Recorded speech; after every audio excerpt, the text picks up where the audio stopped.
Hey, I'm going to talk a little about doing the koala hold because I find really commonly that I suggest doing koala, which is sometimes called natural breastfeeding or baby-led breastfeeding, to parents, and they will say, "Oh, I have tried that once or twice, but my baby doesn't like it."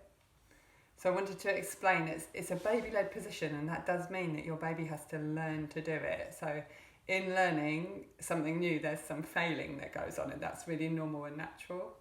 If you've been on the postnatal ward, you've probably learned the cross cradle or maybe the rugby if you were feeling adventurous.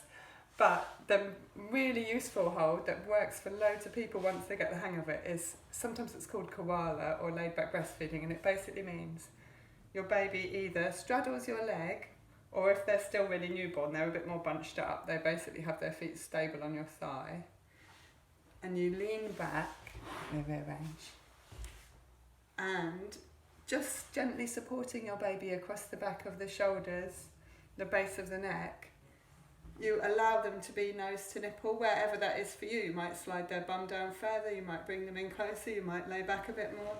And this point is the bit I wanted to explain.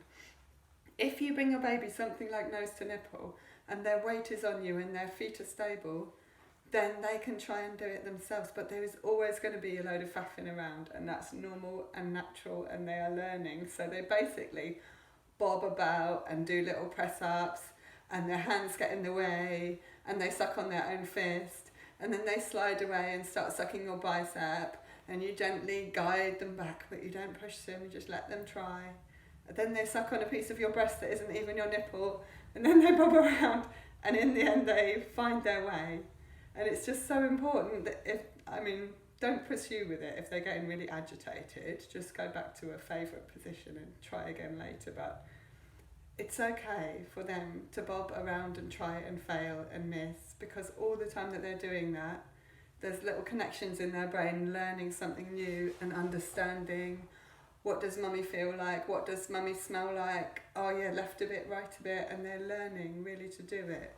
Whereas I do feel that when you're doing something like the classic cross cradle, it's really commonly taught that you put your baby nose to nipple and you wait and watch, and as soon as they do a big mouth, you swoop the baby on, sometimes holding your breast in the other hand, mash them together.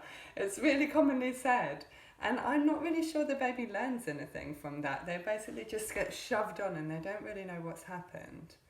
And some babies, after a lot of messing around, if they're not getting it easily, do get quite resistant to that. I've seen babies where as soon as they're put in that position, they start to arch back and look stressed because it's all a bit too much. I think it's really lovely to allow your baby time to try and learn and do it on their own at their own pace.